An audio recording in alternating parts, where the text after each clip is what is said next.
Welcome to the Never Been Promoted podcast and YouTube channel. I'm on a mission to help you cut the tie to all the things that are holding you back so you can unleash your entrepreneur. Welcome to Never Been Promoted, another episode. We're doing them live. Why? Because we can. That's why. Sometimes that's what you do in life. You just go live because you've got the technology and not enough wisdom to know otherwise. So we're going to do this. I hope my guest is okay with it. We haven't told her yet. That's not true. We're going to meet Nina Jagannathan. She says Nathan to be a little more kinder to those who can't say Nathan, but it's Jagannathan. I don't even know if she can hear me at this point off stage, but we're going to bring her on. She's got a ton of marketing knowledge, and we're going to hear about her story and all the things she's doing to help the world and get better at their companies and such. If this is your first time listening ever to the podcast, thanks. I hope you come back, and I hope it's the first of many. And if you've been here before, you rock. Let's see what we can learn from the guest today. Only call to actions I ever do are to ask you to do 5-star reviews on Apple or Spotify if you like the podcast. If you don't, hit me up on LinkedIn and tell me what we can do to improve it. And give the old YouTube there a subscribe if you want to see some more of this content at youtube.com at Never Been Promoted, right there on the bottom. Enjoy it. Let's bring in Nina. Enough shameless promotion. I think I did everything I need to in preview.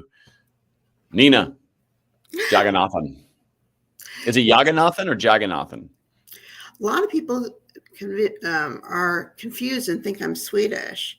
So they say Jagannathan. Well, because, obviously. So it's Jagannathan.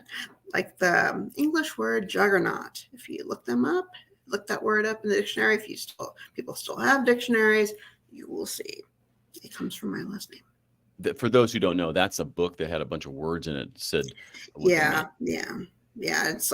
It's old. It's all antiquated now. It is. You can just use the old Google machine or even GPT or one of those. Say, hey, what's the Hey, Google? What? Oh, it's gonna pick up if I do that. Yeah, I did. Hold on a second.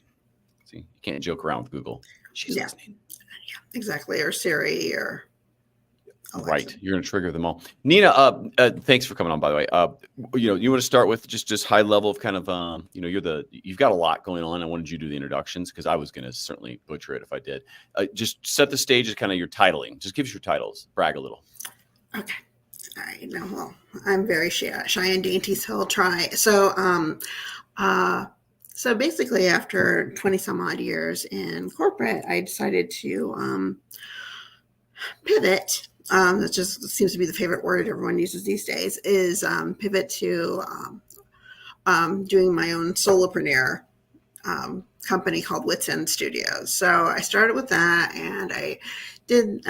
So it's supposed to be like, fancy.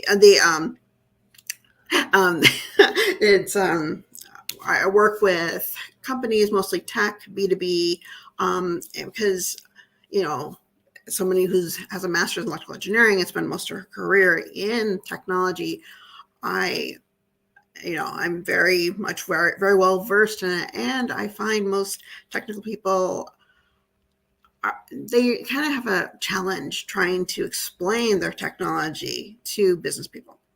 They talk about API, they talk about these cool services, and it's cloud and this, and a lot of times that loses their clients. So I am like the nerd whisperer. I basically try to. For Wits End Studios, what's like the 30-second pitch of what you guys do for a customer? B2B and tech writing. So it's straightforward right there. I mean, if you need tech writing, seems like it's straightforward. Right there. Yeah, copywriting, content, case studies, white papers, that type of thing. I feel like the white paper. Why is it gonna be white paper? I like card paper, yellow paper.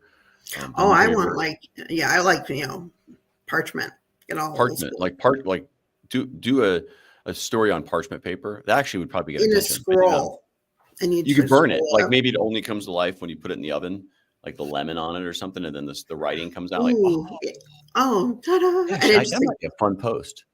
Let me try that. All right. So that's not the other thing you're working on. You're actually the VP of marketing of another company. I think it's H2O Energy US. Is that right? Yeah. So the parent company is in Australia. So what they're doing is something really cool. So as we know in the US, there's a lot of coal, we're still using a good amount of fossil fuels and whatnot. But there's a lot of coal mines that have been abandoned because they've been tapped out of all their resources. And they're kind of an environmental ick right now. And the really good thing about this company is they're using pumped hydro and the storage for the pumped hydro energy unit is the abandoned coal mine. So the plop that puppy in there. And then so basically they will reclaim that land, they will treat the water, they will do all these great things to the environment. And since the original coal mine was hooked into the grid, they're already set up. They do pumped hydro, they use solar, all the renewable energies obviously aren't available 24/7. We're not in Sweden part of the year where it's like sunshine all day. So it allows for storage for wind and solar and pumped hydro and keeps all that stuff. And so it is able to run 24 hours a day. And it's green energy. And there's so many companies that do like greenwashing, which apparently I was an 8-year-old term. I'm late to the game. People say, oh, we're very green technology, all that good stuff. And they're really not. So this way you actually can legit do that stuff. So all those old towns, all those, towns that have been abandoned or kind of died off because the coal mine died, they can be rejuvenated again. And companies will want to work near those places.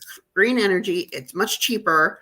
It's kind of a win-win-win. So you have that, and I have one more thing. You're it's Indigenous Bridges. So talk about that a little bit. They're based out of Taiwan, and basically they're a nonprofit, and they're trying to kind of bring together all the indigenous groups in the Pacific Islander, that type of thing, Hawaii, all that Polynesian, Pacific Island areas, and having bringing those wisdoms and that culture and everything. And it's also kind of another link towards environmental also, because there's a lot of things that they do that was very sustainable and renewable back in the day as well. So I'm part of that. What's your role at the Indigenous Bridges initiative? So one of their main things is with a youth group. So basically taking all the, basically making sure that their culture is sustained and they learn about it and doesn't die off, which a lot of people these days become so westernized or whatever, and they lose who they used to be. So they're trying to revitalize that. So I'm imagining like a bunch of indigenous tribes of different areas of the world being summoned, not knowing why they're there, and someone starts rocking out a PowerPoint, and even they're like, or they have to join. Someone was like, you have to join a webinar. What the hell's a webinar? And they're like, I'm just going to throw a spear at you. And they kill the webinar. That might be what I do. Right. Well, so the reason I'm being a little more playful with Nina than I normally am with guests is because Nina's a comedian as well. She won't talk about this because then I'm going to be, hey, tell me a joke. And I'll be like, okay, so you have to tell us a joke. I think you have to now. What's your favorite lead? You are a comedian. Maybe I thought that. I'm pretty sure you've been on stage, though, doing stand-up. Is that correct? Yeah, and open mics. Not anything. Open mics. Yeah, nothing too sexy. All right. I don't know your act, but are you able to do your icebreaker? Let's say not work the crowd, not crowd work, right? We're talking like you transition into your story, your first bit. What's your PG-14, not 13, 14 bit? Okay, cool. Let's see. Well, the main thing is when I was in 5th grade in social studies, we were doing a social studies unit on anthropology. And back in the day, there was nope. I have a better story. I have 2 pitches. So this one is so when Temple of Doom came out. Oh God. When Temple of Doom came out, I was in junior high, which gives you an indication how old I am. I've never seen it. Don't plan to ever see it. And basically it showed all these great things about India, including these tribes, if you haven't seen it, these tribes that in India that eat monkey hearts, monkey brains. And so, of course, I hear about it when I'm in junior high, and everyone's like, well, does your family eat monkey brains? Because, they just learned this. So it's Indiana Jones has got to be right. So after a while, I got really tired of I got really tired of hearing this over and over again. So I finally this is when I started becoming snarky, because I was a very shy, quiet person. And I just said, monkey brains are, yes, tired and snarky. Monkey brains are really hard to come by here, but how's your dog doing? And that's usually, and that's usually what shuts them down. I actually do that to adults too. So, right. I love that. I think if you preceded, hey, listen, you look at me, I know you think I'm Swedish, and you're like, no, I'm actually a mix of, an Indian and Asian. And you're like, and one thing that's really influenced me is this scene from Temple of Doom. You've all seen it. I've not seen the movie. I've only heard about it. So I'm going to describe something. And you're like, they eat monkey brains. And people, and you go, the truth is, it's hard to usually be like, but since I'm half Asian, how's your dog? Yeah, he's on dog. That's terrible. So that way you can do a tie back later to the fact that you're Swedish. Yes. Well, I told you about this. Yes. Okay, next time. Do you see how we're not just roll it out? So listen, we're talking with Nita today because she is actually incredibly knowledgeable in marketing, and she's fun to talk with, and I want to hear some of your takes on a few things in marketing specifically. So you're working with a old industry, trying to become new industry idea of it. Talk about maybe some of the things you're doing in marketing specifically. And we talk a lot about social media, but marketing is such a hard part of any startup, any business. Take what you're doing and maybe just what did you try, what works? Just take us through kind of what your strategy is with these companies. And if you throw a joke in with it, totally acceptable. We love that. That's good. Oh, absolutely. Yeah, I mean, luckily, like, I am grateful that the people I work with, they're all much older than I am and a lot more, mature and studied. And so I make my little snide comments and they all very politely laugh. So they're like, I don't know what she's talking about, but she's laughing. So we're going to laugh too. Yeah, exactly. Laugh your own jokes, just to be clear, everybody, because no one else will. That would be funny if I go on stage and just bust out laughing. No good reason. But I'm just like, I'm funny. Anyway, so back to your question about marketing. So since we're still the solution's been around for a while. We're the US branch of this company is relatively new. So in terms of marketing, what I've been doing is kind of just explaining the tech and at a high level and trying to bring more people in. And I think the emotional aspect of it, the thing that I let off here too, talking about how it actually, very few companies leave the place better than when they found it, type of thing. So here, the company is actually, H2O is trying to, make that, it's going to treat the water and fix the ground. And instead of like this big coal mine, it's just totally a win-win when it help with the economy, get the jobs back. You'll get workers that are trained and in something that's healthier than working in a coal mine, and kind of emphasize that part of the story, because I don't think people realize. They just think it's yet another environmental company. It's great, blah, blah. But a lot of times another person I ran into on LinkedIn was saying like how the environmental message, people are like, yeah, okay. And they sort of like almost disregard it to some extent. It's funny what people cling on to. So like people will get mad about, they still use plastic bags, but then they'll still cut the little rings on the 6-packs because they don't want a turtle to get stuck in it. So that they embrace, but it's funny which habits they've kept. And this is just a win-win all around. So sure. My favorite one is like it had to do with Kim Kardashian, who's all like, let's save the planet stuff. And you should. I'm not bashing that, but the same time she'll say that, the next post will be she flew to Paris on her private jet to get a piece of cheesecake so she could, because she liked it, and then flew home. And I'm like, well, that also certainly helps the environment as well. Absolutely. I mean, and so you got to save the cheesecake. The irony of what people get behind. Now, cleverly, the not skeptical. What I'm saying is like it's an incredibly good marketing position to solve in your brand differentiation. Is we improve the environment, we're doing this, but it's also incredibly, it addresses the problems front and center. Did you come up with that?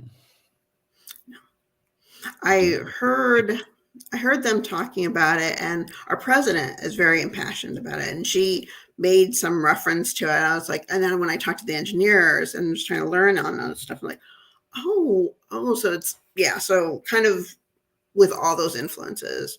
I mean, it's really, but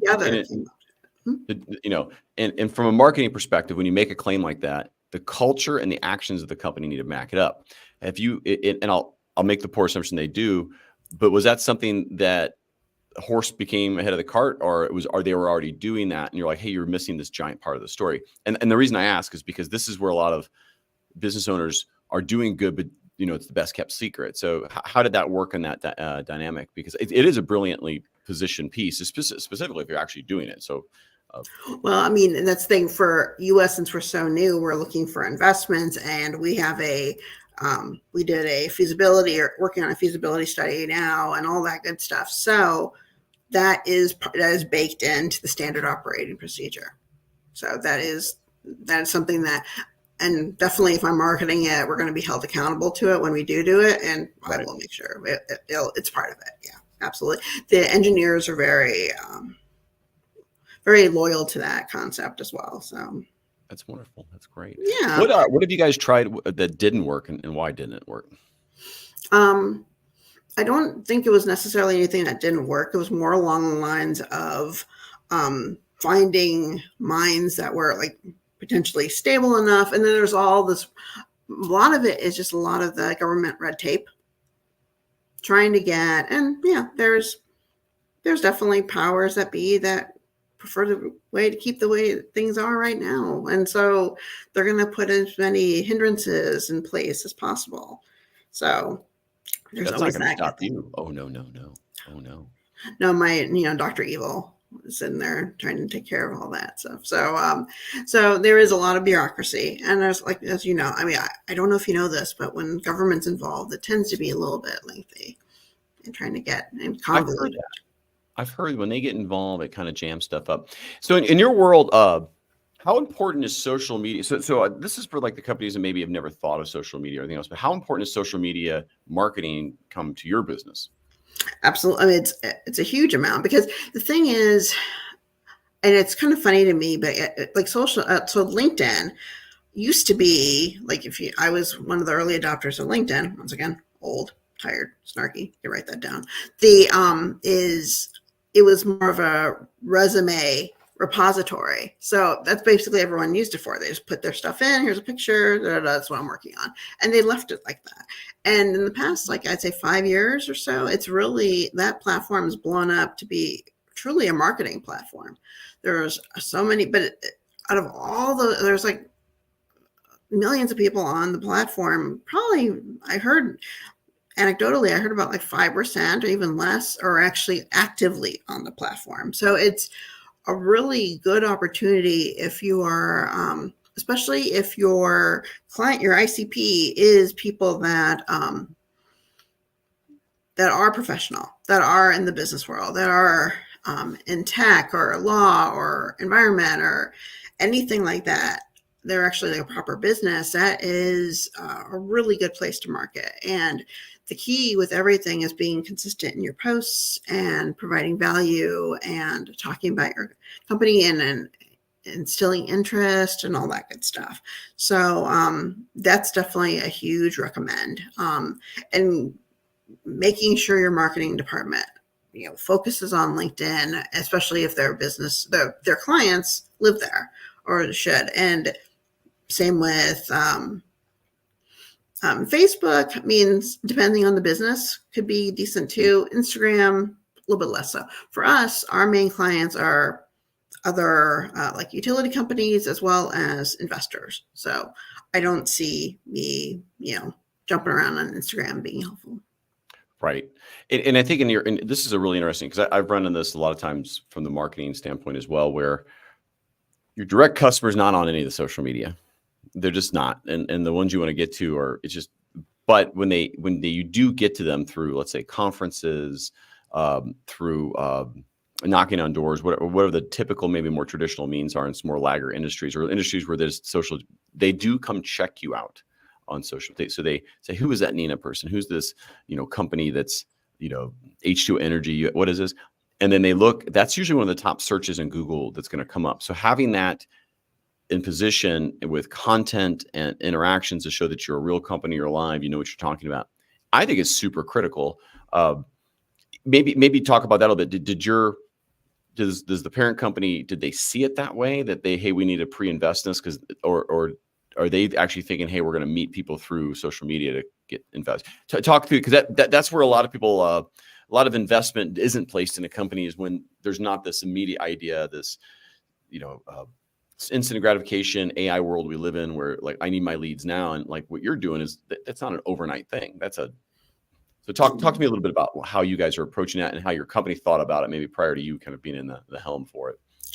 The marketing stuff is relatively new. Like I said, the U.S. company is kind of a little bit independent, and we just need to get our feet on the ground and get actually like a mind that we can work on and show its validity and all that good stuff. And so I pretty much, my next step, I've been posting on LinkedIn. We have the website set up, obviously. One thing I want to do is create a newsletter. And also one thing, we have a ton of video. So we're going to go through all those and create like little educational videos on various pieces of the mines there.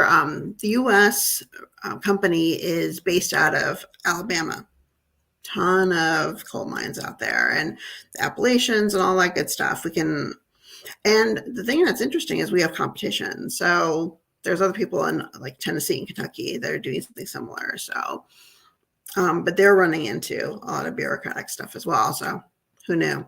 So, yeah, so basically a lot of the website is going to be educational, as well as we're going to have like an investor brief. Like if you're interested, it's like just something that you can download, get your email, all that good stuff. Right. So all that, the usual table stakes that you would for any marketing company, kind of getting that rolling too. What's your favorite part about Alabama? Random questions in the middle of this. I haven't been yet, but you haven't been to Alabama? No, oh, you can't. You can't answer that question yet. But when you get there, I'd love to hear what your answer is. Let's talk more about your Swedish roots. Yes. No, all right. So I want to pivot over to your own journey, because you have a lot of things going on, side hustle. Talk about growing your own company it's Wits End Studio, right? Studios, which I'm showing online now. Talk about how you got into that a bit, and maybe one thing you're like, okay, people, if you're going to start getting into your entrepreneurial world, do this, don't do that. The thing that was the most difficult for me, or not difficult, it was a challenge, because I sort of like, very naively started my journey with okay, I'm here, yay, rejoice.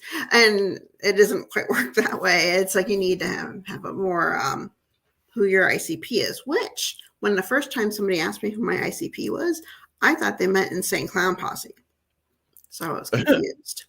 So I actually wrote an article. Insane Clown Posse, is that from some kind of a Marvel thing that I'm not aware of, or? It's a band. It's a very popular band, and they have very, very loyal fan base called Juggalos. I'm just a gigolo everywhere I go. and people know the part I'm playing. I paid for every dance, and I performed that in high school. I sang that at Hulk Hogan's karaoke bar a week ago. He was there, by the way. Different name, but we'll get just a gigolo. Keep going, please. Please continue. Thanks for listening to that. All right, so your ICP, you're like, I don't know everyone, and so people who need things and stuff, and they like internet. And then I twirled my hair and giggled. I am constantly refining our ICP, and I'm one that's gone from let's hit as many OKs to like, let's shoot this down. Let's get even more and more. I'm favoring more and more quality as more and more AI enters the world, and more automation. And I love those things. But when it comes to networking and meeting people, I feel it's a bit too much. I think for my personal brand, I think I like less. For you, talk about your ICP path, because that list, I'm going to be very clear to anyone listening right now, that list determines everything downstream you should be doing, how your content should be, what your website, your LinkedIn profile, your social, all the things really are around who it is you're going to be connecting with, because that's the value proposition you need to come up with. And if that's not, lined up really well, then you get a lot of misses. So I'll be quiet. And people come off sounding confused, and I rather wait for the confusion until they meet me personally. But in general, my ICP is basically tech companies that want to further engagement, and they'd want to market to people other than other tech people. So there's a lot of people with companies that don't realize they need the tools they have, especially in the cybersecurity and risk management. They think they have password, they make people change their password every 6 months or whatever. It's sufficient, when there's so many things out there and you think, oh, I have a small company, they're not going to be interested.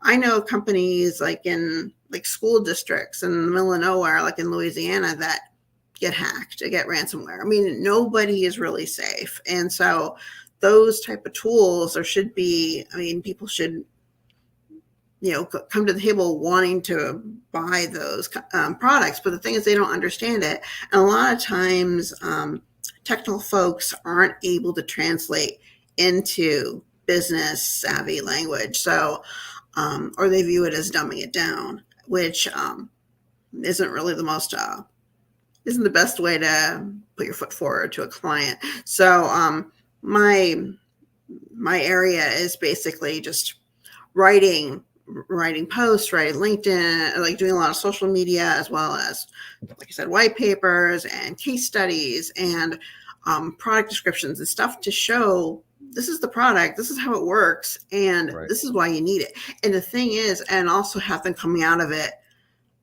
more intelligent, then they actually can speak to it intelligently versus like, just take our word for it, you need this. I'm like, okay. Now they'll come out of the meeting talking like APIs also, and they'll be like, their friends would leave them. It's like, oh, you've become a nerd. So give me a use case story for yourself where, you did the technical writing and the other, the pieces that you do within it, and describe it and what the outcomes were, because I think sometimes people miss the impact of what you can actually do with good writing. A lot of people think it kind of goes in the ether and it's nice to have, and we do that when we have extra money. Talk about the impact you've actually had on a few, on maybe one particular customer.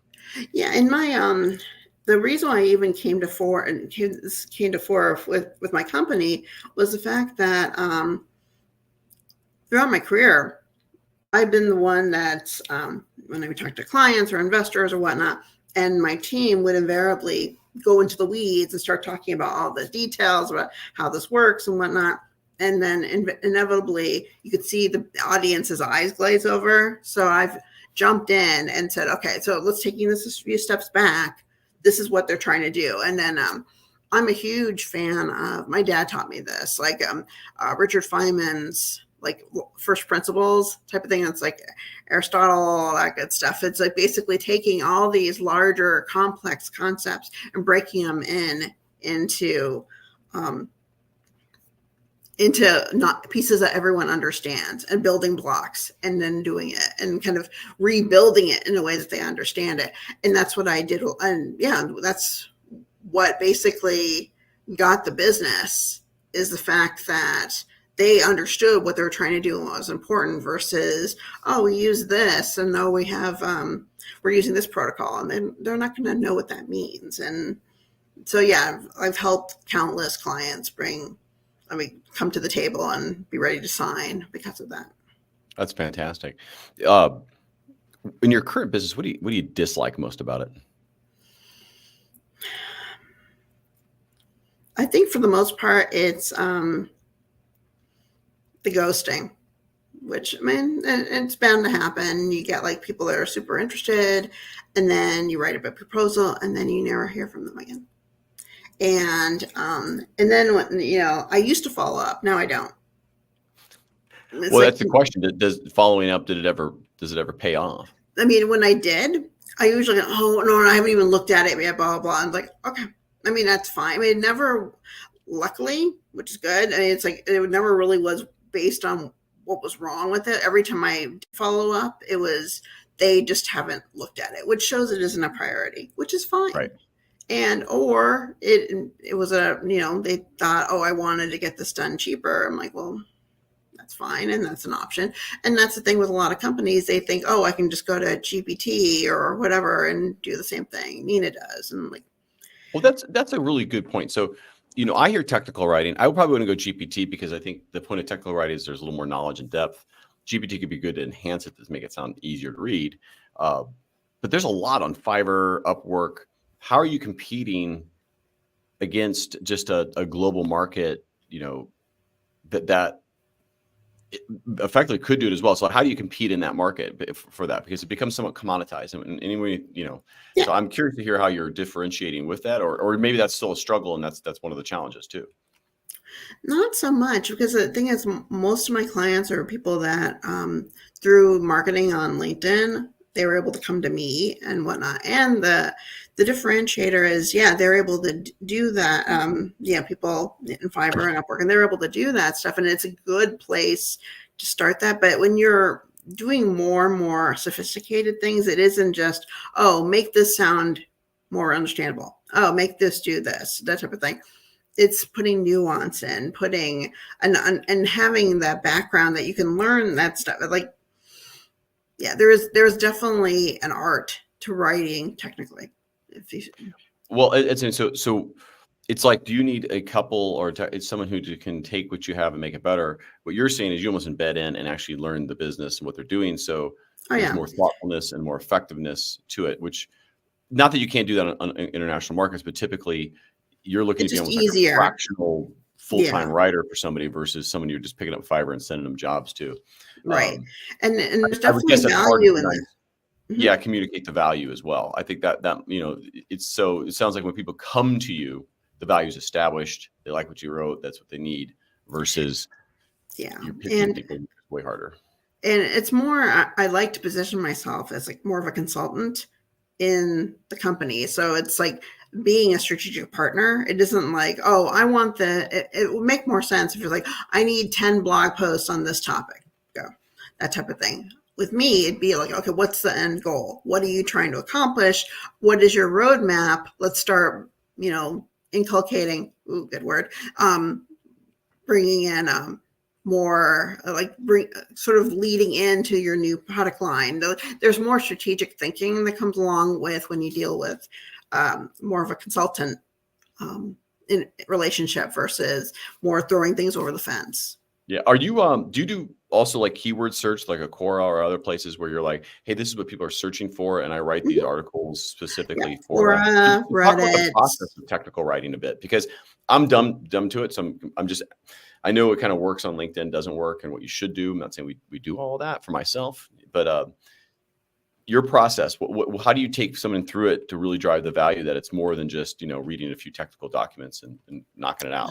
Yeah, I'm basically looking at trends, looking at competitors. What are they posting? What are their ads? What are the things that they're pushing? What are the ones that you can tell, like on Facebook and stuff like that? You can tell what kind of ads this company is running, and what the how well they're doing, because there must be a reason why they're putting it up there. And just like you're gleaning the things, and then reading journals and going to conferences and being I follow a lot of especially in the cybersecurity area, I follow a lot of the stuff with the CIA and Homeland Security and all this other stuff, and I follow those and look at the trends and stuff like that. So you're a lot more well versed in that area, and also looking and seeing, okay, what are the new cyber threats that are coming. And like I wrote an article about like the QR codes, those can be hacked.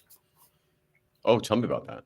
I like because what people can do is, here's a QR code. Like if you're walking around the street and there's like a like a post with a sign for like a concert or something, and it has a QR code, so you have all the details and everything in it. If I can put another QR code, you're not going to know by looking at the QR code if it's like it's malware. and I scan it and I go about my merry day. And then you find out that it's malware. It's checking out everything. It's either installing other malware, or it's capturing all your transactions, and there's a bunch of things it can do. And yeah, you wouldn't know any better. And so there's protection. And so as the technology proceeds, there's going to be vulnerabilities introduced. So it's called quishing. I've never heard of it. I thought that's what you did when you had a baby. Honestly, I thought you just pushed. And that's squishing. Is that squishing? It's like, see, yeah. I'll write it. I'll send you a glossary. I'll send you a dictionary. A dictionary. You can send me a dictionary. I would love to get one. That would be such a funny thing. You send to somebody and you highlight the word that they misuse. Like, you do it as more of spite. Like, hey, I sent you something since you're so. That's just mean. We've lost our audience completely. All right. This time of show, I want you to tell me who should get a hold of you and how they should get a hold of you. If people are jonesing to be part of an amazing environmental company that I've been very impressed with. And if you've figured it out by now, I don't get very impressed very easily. I'm very cynical and just, yeah. So I'm actually very impressed by them, and they have the right attitude, and they actually want to help. And it isn't just about making money and bailing. They're actually wanting to bring everyone along, including the coal companies. They want to help the coal miners. They want to help towns. They want to help the environment itself. It's awesome. Exactly. Then contact us at www.h2oenergyus.com. Contact me on LinkedIn. I pretty much live there. Exactly. And then, and if you want any type of B2B, and I actually do B2C also, content or copy, and go to witsendstudios.net. And yeah, I'm pretty much, I lurk on LinkedIn. So LinkedIn lurker. My new term is when someone joins a Zoom and they don't turn their camera on, I call them a Zoom fogger. They're like, what do you, that's a nice studio background you got. Like, well, I'm sure yours is great too, wherever you're calling from. If there was a question I should have asked you today, but I didn't, what would this question have been?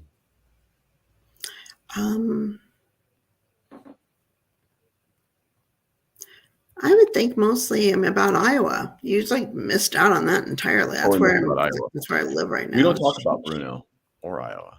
So tell me about Iowa. I live in de facto live in Iowa City right now. So yeah. Is that because you have something on your ankle that says you can't leave, or is it by choice? Yes. My parole officer won't let me. Anyway, so my parents, I grew up here, so nice. Which is why I can't really do much of my stand-up here, because it's a little conservative. It's a little bit on the nose. Right, and they don't like Swedish, so. Right, yeah, it's yeah. It's a little homogenous. Yeah, exactly. Yeah. You say that, by the way. Yesterday, my first live thing was with Donnie SC Ligonis, who runs the KTH Innovation School. He's the director of that for Sweden, which is funny. That's why. And you guys look so similar. Well, maybe he actually has dark hair. It's gray now. I hope he's listening. But he's not blonde. Just saying. He must be very popular there. If you have dark hair and you're Swedish, you must be like, oh my gosh. Like, people stare. Like, I always giggle when I hear about Sweden. So the Onion. I know.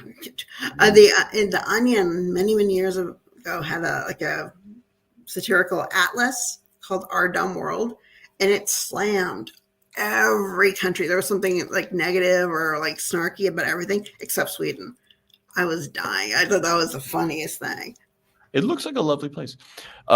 Nina, thank you for your humor and joining me today. Yes. You've got lots of great things going on. So if you need some great technical strategy, it sounds like as well with the execution of getting it done, writing content around this, you definitely get a hold of her at Wits End Studio. Check out the H2 Energy US. I think what they're trying to do, and if you're into sustainability in pieces, just outside investment, just following, because that's a great way for the company to find investments by more people, more social, more interaction. So check it out. But Nina, thank you. It's always fun to talk to you. I know we've had a few interactions in the past, and this will be the first of many. Good. Thanks for joining. Okay, I'm gonna take you to the backstage. Enjoy the green room. There's no food or drinks available at this point, but and just hang out back there, and I'll be right back. Okay. All right. Hey, thank you for everyone who's listened, got to this point in the show for Never Been Promoted. I appreciate Nina coming on the program here. Our goal, right, is to help entrepreneurs everywhere get better at entrepreneurship through conversations, through the journeys, through micro mentoring. The metaphor of cut the tie. You're holding yourself back by holding on to things that you don't need to. Let them go. Become the entrepreneur you want to become. It doesn't matter if you've ever been promoted. I've never been promoted. I tried. I did. It just never happened. But it doesn't matter. Just get out there, unleash your entrepreneur, become great. I appreciate you listening. Until we meet next time, take care.